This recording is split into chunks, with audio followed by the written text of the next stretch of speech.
Yo siempre me acuerdo que una vez llegamos a rentar un cuarto en un lugar donde estábamos solamente mamá y mi segundo papá y yo, estábamos solamente los tres. Y a ellos se les ocurrió que para que yo estuviera más cómodo, me hicieron una cama. El problema fue que cuando trataron de meter la cama en el cuarto, se dieron cuenta que la cama era lo único que cabía en el cuarto. Porque era muy chiquito y teníamos todas las cosas alrededor. Así que mi padrastro fue y pidió permiso a la dueña del lugar y la dueña le dio permiso. Y agarró la cama y la puso patas para arriba y la clavó en el techo. Y ahí dormía yo en el techo. Dormía colgando ahí en mi cama flotante. Y yo era el más feliz del mundo porque eso era una cama flotante. ¿Quién tiene otra? ¿Quién puede decir que tiene una cama así? Así que pues yo recuerdo así, mi infancia no tuvo todo, pero fue una infancia feliz a pesar de todo. Amén, bueno, amén. Gloria a Dios por eso. Quería preguntarte, que se me fue antes, ¿cuántos años tiene Elías? Elías tiene 5 hasta noviembre, ahí ya pasamos a los 6. Bien, esta es la última pregunta personal, ya después de aquí puedes respirar un poco más. Dice, ¿cómo fue tu vida antes de comenzar con el ministerio musical que tienes ahora? ¿A qué te dedicabas? Bueno, yo estudié algo, yo soy la típica persona que estudió algo y que nunca lo ejerció. Yo estudié dibujante de planos, dibujante técnico se le llama eso, y dibujaba planos de casas y todo eso. Yo estuve 3 meses haciendo práctica en eso y descubrí que no era lo mío, definitivamente. Pero bueno, suele suceder que muchas personas estudian una cosa y terminan trabajando en otra y yo creo que pasaron muchos años hasta que finalmente descubrí que me gustaba la música, que era parte de mi vida y de ahí a que el Señor me empujara a hacer música, bueno, pasó otro trecho más. Pero ¿cómo era mi vida antes de que te dedicaras al ministerio musical? Yo trabajaba en la agricultura un tiempo. Bueno, imagínense, pasé de dibujar planos a la agricultura. Y sí, antes de empezar en la música yo estaba trabajando en un huerto de arándanos. Vivía dentro de ese huerto. Me tocaba podar, cosechar, hacer muchas cosas bastante sencillas. Y era feliz, porque en realidad yo estaba buscando esa experiencia de salir a un lugar de campo, a un lugar agrícola, aprender a vivir, así que fue lo mejor que me pudo haber pasado. Bueno, aprovechando esto que acabas de decir, ¿por qué consideras que fue lo mejor que te pudo haber pasado? ¿Qué experiencias o qué cambios hizo en tu vida al vivir en el campo?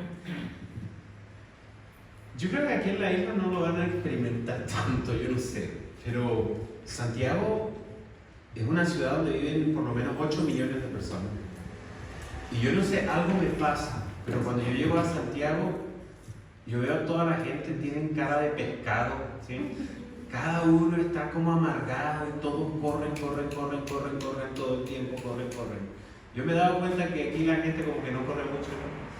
No, definitivamente son un poquito más relajados por lo visto. Aplatanados. Excelente. Pero efectivamente salir de la ciudad me brindó una experiencia de empezar a mirar hacia el cielo, hacia arriba, hacia la naturaleza, cosas que uno jamás se detiene en la ciudad. Poder conversar con las personas. En el sector donde yo vivo, mi papá cuando viaja para allá se sorprende porque él va y toda la gente le saluda y, oye, ¿tú conoces a ese? No, pero aquí todos saludan y él saludó a todo el mundo. Se acostumbró tanto que cuando llegó a Santiago andaba saludando a la gente, pensaron que estaba loco, pero pasa eso, hay un cambio tremendo en la sociedad cuando tú estás en un lugar tranquilo, cuando es muy distinto a cuando tú estás todos apiñados, ¿no? en un solo sitio, cambia mucho. Entonces yo quería tener esa experiencia, yo quería tener más espacio para hablar con Dios, para encontrarme en el silencio y poder encontrarlo a Él. Eso es lo que yo quería, por eso es que busqué esa experiencia y el Señor me la brindó. Gracias por ese testimonio, Jonathan. Ahora vienen preguntas que para mí son las más bonitas. La siguiente dice, ¿cómo conociste el Evangelio? Bueno, esa es una historia muy extraña, pero bueno, yo siempre separo cómo conocí el Evangelio y cómo conocí la iglesia, pero cuando yo conocí el Evangelio, yo ya estaba perteneciendo a ciertos grupos religiosos. Yo estaba asistiendo a un grupo católico carismático, recuerdo. Pero no estaba en ese grupo necesariamente por algo espiritual, sino porque había muchachas muy bonitas, ¿no? Y de repente, pues, apareció un joven en ese grupo muy especial que él empezó poquito a poco a enseñarnos la palabra de Dios a todo el grupo ahí de la parroquia. El problema es que él en realidad no pertenecía a la parroquia, sino que más bien era un adventista. El asunto es que poquito a poco nos empezaron a enseñar y él nos empezó a enseñar acerca de muchas cosas. En el día sábado nos enseñó del estado de los muertos, nos empezó a enseñar muchas cosas que nosotros no comprendíamos y lógicamente llegó el día en que se dieron cuenta y descubrieron y dijeron ¿qué está pasando aquí? Porque llegó, pues, yo siempre recuerdo que llegó el mes de María y nos dijeron, bueno, pues muchachos, viene el mes de María y hay que honrar a la Virgen y todo eso. Y algunos de nosotros dijo, bueno, pero María está muerta. Y el sacerdote se espantó como tú no te imaginas. Y eso empezó a perseguirnos ahí a ver quién era el que había, qué era lo extraño que había entre medio. Y finalmente nos echaron de la iglesia. Sí. Y fue algo muy especial, fue un conocimiento muy extraño. Finalmente salimos, y lo digo en plural porque éramos 4 jóvenes, empezamos a aprender mucho y estudiábamos, pasábamos noches, acostumbrábamos a salir a beber y a bailar durante las noches y empezamos a cambiar eso por estudio bíblico y pasamos toda la noche estudiando la Biblia y cosas así y de repente conocimos a Dios, fue algo especial para nosotros hasta que un día el Señor en su misericordia nos mostró la iglesia adventista y ahí entramos y al poco tiempo después nos bautizamos. Amén, qué precioso testimonio y lo de este chico que estaba en la parroquia me hace pensar que Dios manda a sus hijos a cualquier lugar donde haya personas que amen a Dios, allí están los hijos de Dios, sirviendo. Bien, ¿podrías contarnos un encuentro con Jesús que marcara tu vida? Cuando tendría tal vez unos 18, 19 años hicimos un retiro espiritual y eso fue realmente, es algo tan simple, no es un retiro espiritual, pero nosotros los mismos 4 que nos bautizamos estábamos muy unidos en ese tiempo y decidimos irnos para allá a hacer un retiro en una playa solitaria y ahí estuvimos unos 3 o 4 días, yo recuerdo. Y siempre recuerdo ese momento como un momento especial en que Dios me marcó, en que Dios de alguna manera pude sentir su presencia como nunca, en que realmente me sentí revitalizado y cuando regresé a casa ya no era igual, ya era muy distinta la disposición de mi corazón. Otra pregunta interesante es que sabemos que tienes el ministerio La Vida Eterna y nos gustaría saber cómo comenzó ese ministerio y qué te motivó a entregarte de lleno, ¿no? De forma completa a servir al Señor. Bueno, a mí siempre me gustó tocar la guitarra, no siempre, bueno, en realidad siempre me gustó hacer cierta clase de música.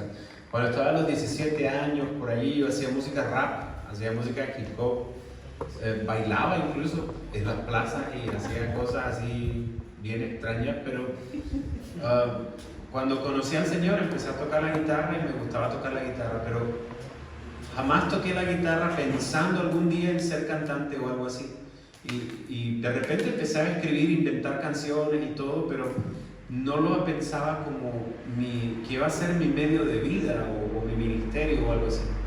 De hecho, yo tampoco entendía lo que era un ministerio. pienso yo. La cosa fue de que yo cantaba y un día alguien me escuchó y le gustó y me dijo, ¿por qué no hacer una parte especial? Yo hice una parte especial en la iglesia. Les gustó, me invitaron a otra y todo bien. Hasta ahí todo era normal. Yo seguía en mi trabajo, pero hacía en los sábados alguna presentación. Pero hay un hermano de iglesia, en la misma iglesia donde ahora soy anciano, en la iglesia de Pueblo Seco. Y él llegó y me dijo, después del culto, yo me quedé y él me dice, Jonathan, necesito hablar contigo. ¿Sabes qué? Yo creo que tú tienes un don bonito y sería muy bueno que tú pudieras grabar algo para que así la gente en sus casas pudiera beneficiarse de la música que tú haces. Y así podemos escucharte y no solamente en el templo, ¿no? Y entonces él me dijo eso y yo le dije, no, yo no sirvo para cantante. Yo no estoy para brillar, así como eso que brillan y cositas así, no. Pero me insistió el hermano mucho y me insistió tanto que para dejarlo tranquilo, yo le dije, bueno, sí, voy a grabar algo, le dije ya, para que se quedara tranquilo y no me molestara más. El problema fue que al sábado siguiente el hermano fue y cuando se despidió, al la salida de la iglesia, dijo, Jonathan, feliz sábado para ti. Y yo sentí un papelito y eran como 30 euros más o menos. Y el hermano parece que se fue de chismoso porque al sábado siguiente llegó una hermana y con 20 euros, mire, para su CD. Y después otro para su CD. Y de la misma iglesia empezaron los hermanos y me llevaban. Y empezó a crecer ese pequeño monto. Llegó una niñita de porte de Noah, un poco más chiquita, con un tarrito lleno de monedas, hermano, para su CD. Cuando yo voy contando todo eso, tenía la plata exacta para grabar un CD. Entonces fue la iglesia la que me empujó a mí. Yo no es que yo lo haya soñado, no era lo que yo quería. Fue la iglesia la que me empujó. Y yo cuando vi que la iglesia me estaba apoyando económicamente, digo, entonces la cosa va en serio. Esto ya es compromiso. Así que yo se los cuento, a mí me gusta contar este testimonio, porque en todas las iglesias hay talentos que necesitan tal vez ese apoyo, tal vez ese puro empujoncito y puede empezar un ministerio hermoso que puede llegar quién sabe dónde. Sí. Amén, qué precioso llamado el que Dios te hizo, ¿no? Y que respondieras fielmente a Él, eso es importante. Hemos escuchado muchas de tus canciones, de hecho aquí nosotras siempre estamos escuchando muchas de esas canciones que para nosotras son muy espirituales y queríamos saber qué o quién te inspira para componer esas canciones.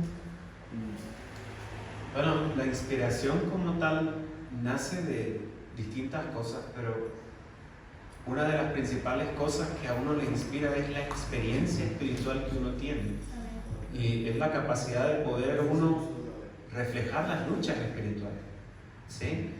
Porque en realidad cuando uno escribe canciones, uno básicamente está narrando una biografía, está narrando su experiencia personal y de esa manera tú lo cuentas, solo que lo cuentas de una manera musical. Entonces, ¿qué me ha inspirado a escribir canciones? Pues muchas veces las distintas pruebas por las que he pasado, mis enfermedades a veces, pues yo no sé, una vez me dio un problema cardíaco fuerte y el Señor me enseñó que no soy eterno, el Señor me enseñó que Él solamente es eterno y de ahí nace una canción que se llama Tan frágil es la vida. O sea, son experiencias que a uno le pasan y uno va entonces tratando de expresar lo que sintió en ese momento, lo que Dios le enseñó a uno en ese momento. En otros casos, yo me considero un ladrón de sermones, eso soy. Entonces veo un sermón que me ha tocado en mi vida o algo que yo sé que puede tocar la vida de las personas, que les puede ayudar, que les puede edificar, y agarro ese sermón y empiezo poco a poco a construirlo en una canción. Porque hay una cosa bien interesante. Una persona puede escuchar un sermón una vez en su vida. Si le gusta mucho, lo puede escuchar 2 hasta 3 veces en el año, ¿sí? Pero una canción que le gusta a una persona, La puede escuchar 3 veces, 4 veces en el día. Si es que no la ponen en bucle algunos y la escuchan y la escuchan y la escuchan y la escuchan, ¿sí? Entonces, a veces la información compresa en una sola canción pudiera ser hasta más efectiva que los sermones. ¿Sí? Bueno, hablando de tus canciones, cuéntanos si tienes alguna que ya nos contaste la de Tan Frágil, ¿no? Pero si tienes alguna que tú digas que es muy especial para ti y por qué. Hay una amiga que era una persona muy misionera, pero en algún momento como que ella se perdió un poquito del camino y ella se fue. Y justamente ella empezó a buscar llenar su soledad de alguna manera viajando, y ella viajaba mucho de un lugar a otro y como que empezó en eso y se volvió como adicta a eso. Le encanta viajar, pero hay una cosa bien interesante, no hay nada malo con viajar.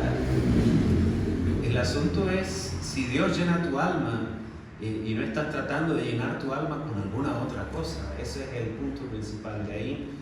Hace poco acabo de sacar una canción que se llama Vanidad y que habla justamente de eso, o sea, de comprender, la necesidad de comprender de que Dios puede darnos todo lo que necesitamos para ser completos, para ser felices, y que todo lo que el resto de las cosas que nos ofrece este mundo es vanidad. Eso. Gracias.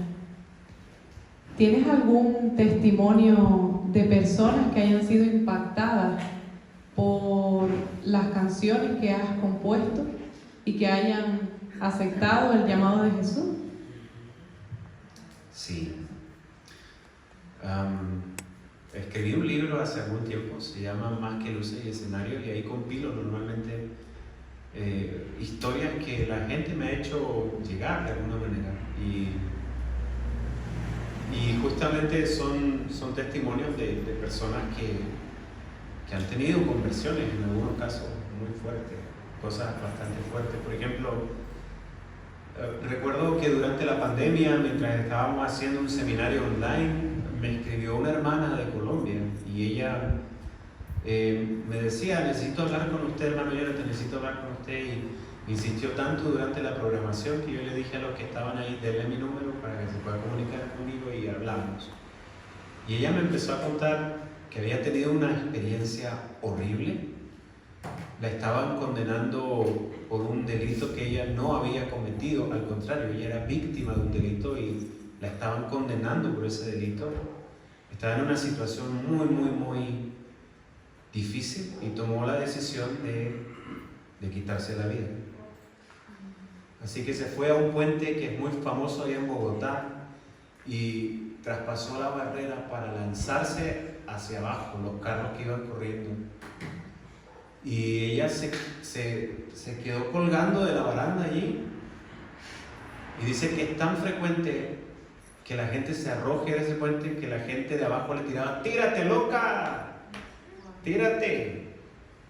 Y la gente ahí abajo esperando que ella se tirara para ver el espectáculo.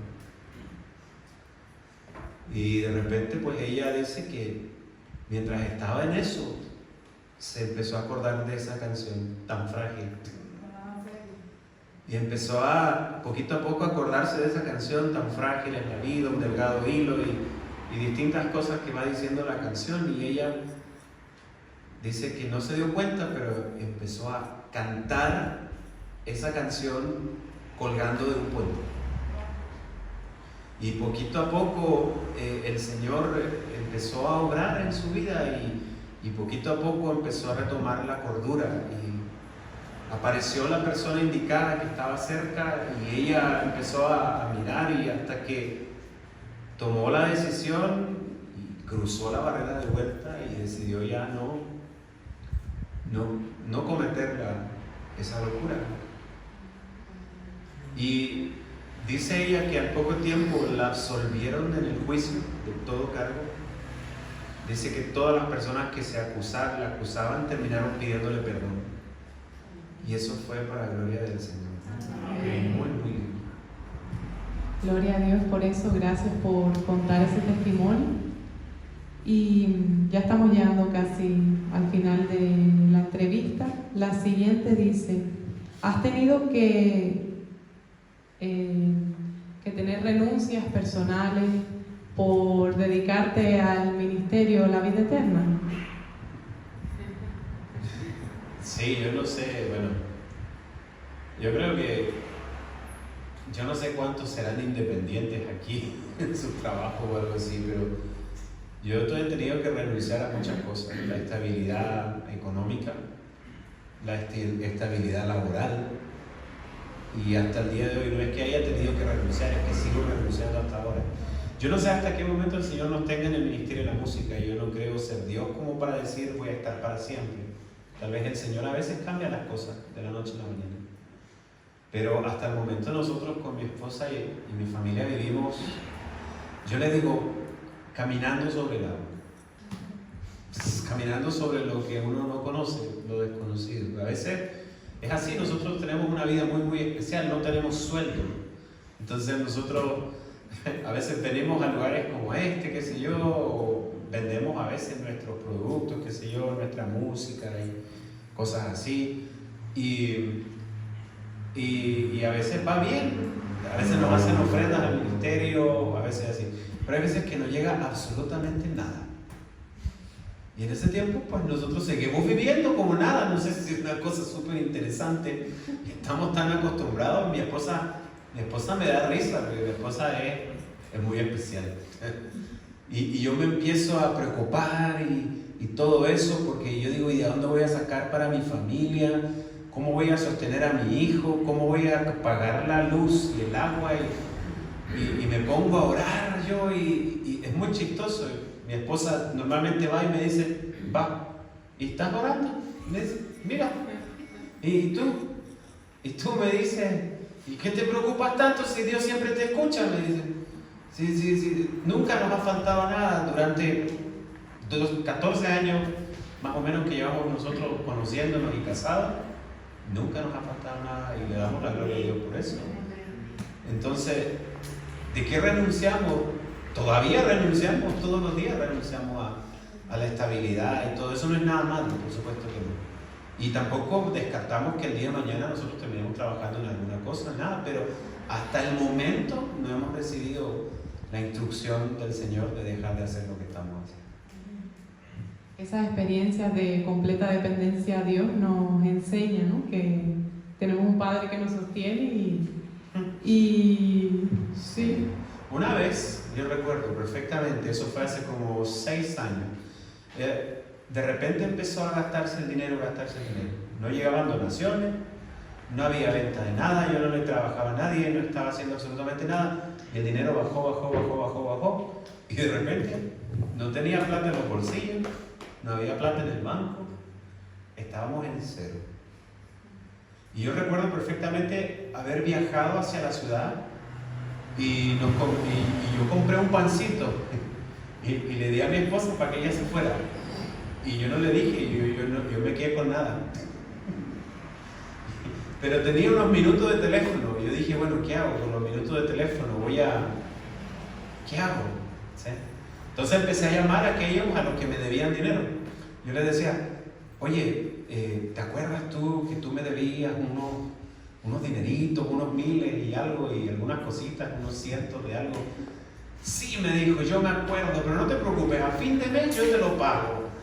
El próximo mes, dame tiempo para poder devolvértelo, que yo te lo devuelvo. Y yo dentro mío, que yo lo necesito es ahora. Yo no he comido todavía, no había desayunado, nada. Y después llama al otro y lo mismo, 1, 2, 3, 4 veces. Y yo miraba al cielo y yo decía, Señor, tú sabes lo que necesitamos y vas a proveer. Y de repente me acordé que alguien me dijo, en caso de emergencia, si no viene nada, entonces llámanos y nosotros te depositamos. Y llamé a esa persona y ellos fueron leales, dijeron, sí, nosotros te depositamos, y me depositaron un dinerito. Y amén, se salvó el día y todo, pero al día siguiente fuimos con mi esposa a ayudarle a un hermano anciano de años que no podía cortar su leña. Entonces yo fui a cortarle la leña porque no podía, ya por su espalda tenía un problema ahí. Estuvimos con él en el día, lo acompañamos, oramos con él, le cortamos la leña y cuando terminó todo, él viene con un sobre. Habían 500 euros o 700 euros ahí. Me dijo, mira, el Señor me dijo que te diera esto. Y yo me arrepentí tanto y yo dije, si hubiera esperado, en vez de buscar la solución mía, me hubiera llevado una bendición mayor. Porque hubiera entendido y comprendido con mayor fuerza cómo es que Dios sostiene. Así que yo doy testimonio de eso. El Señor sostiene, el Señor lo hace y lo va a hacer con todos sus hijos siempre. Nos gustaría que nos dieras algunos consejos a nosotros que también estamos todos en la batalla de la fe, ¿no? ¿De qué manera podemos sostenernos firmemente a Dios en esta batalla? Hábito. Cuando te levantes en la mañana, si no sientes el deseo de estudiar tu Biblia, estúdiala sin ganas. Si no tienes deseo de orar, ora. Y si no lo logras hacer, si no encuentras gozo en eso, sale afuera, a la naturaleza, al campo, donde sea, pero comunícate con Dios. Hazlo por algo diario, por algo cotidiano, no por como uno lo siente. Cuando uno se guía por como uno se siente, eso tiene una experiencia que es así, fluctuante. Mas nosotros no estamos por sentimiento, estamos por la fe. Y la fe a veces es contraria a como uno se siente. Es contraria a como uno lo razona a veces, o como uno de alguna manera lo imagina. La fe actúa, es algo que uno debe ejercer de manera constante. ¿Bien? Y ese es el único consejo que te puedo dar, porque también es mi lucha. Y yo creo que es la lucha que todos tenemos. Gracias, porque yo también lo creo así, que no debemos dejarnos llevar por emociones, porque engañoso es el corazón más que todas las cosas, ¿no? Quería hacerte 2 preguntas más como bonus question, porque creo que serían importantes. Y sabemos que hay un ministerio al que tú perteneces, un movimiento juvenil, que estuvimos antes hablando de esto, que se llama GYC, ¿no? Me gustaría que nos pudieras contar un poquito sobre este ministerio.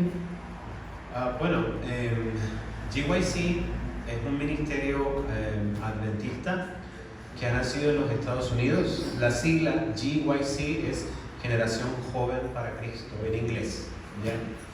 Y básicamente es algo que hemos visto últimamente que nos ha llamado mucho la atención.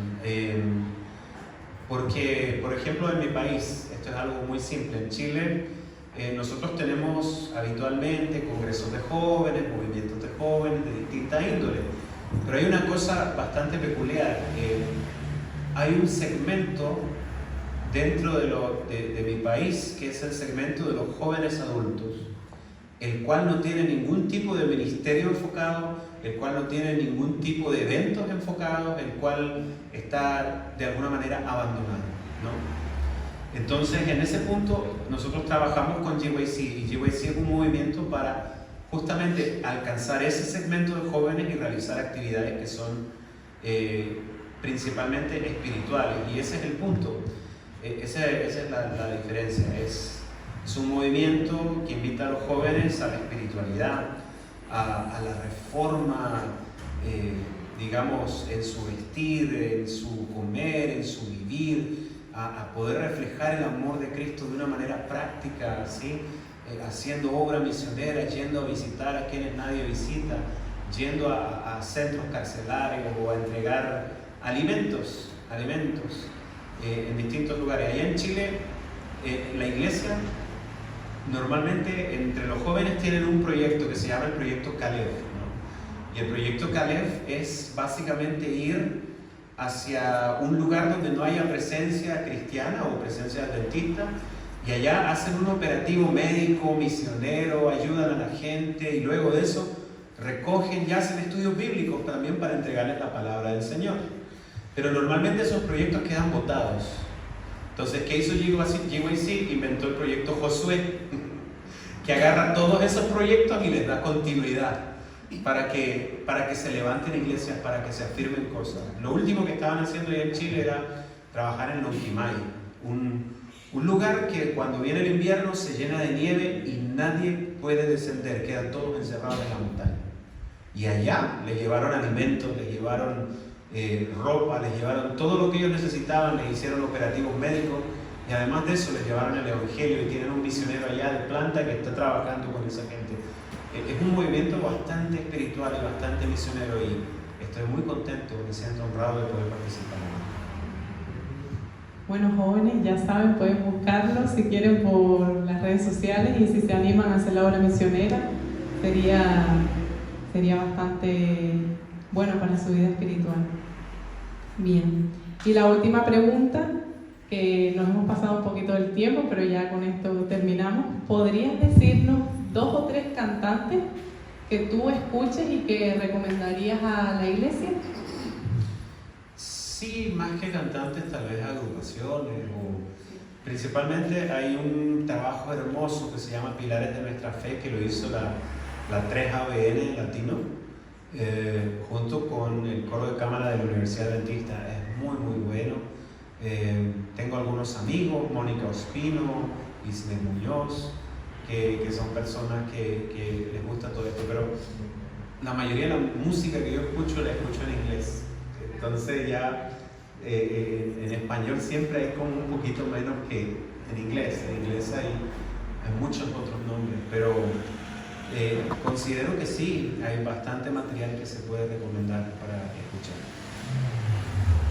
Muy bien, muchas gracias, Jonathan, por tu disposición y por estos testimonios que nos cuentas.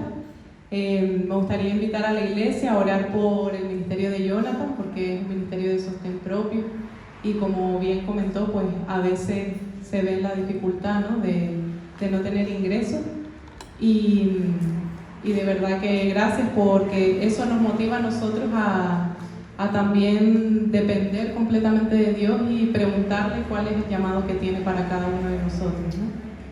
Vamos entonces a orar para finalizar. Si puedes tener nuevamente la oración, yo te lo agradecería.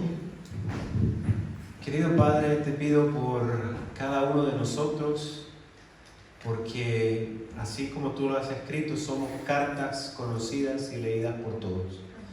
Por esa razón te pedimos que podamos tener una rica experiencia contigo. Queremos gozarnos en tu presencia en nuestras vidas, para que de esa manera, a veces sin palabras, podamos ganar a otros para tu evangelio. Acompáñanos, Señor, en el nombre de Jesús. Amén. Amén.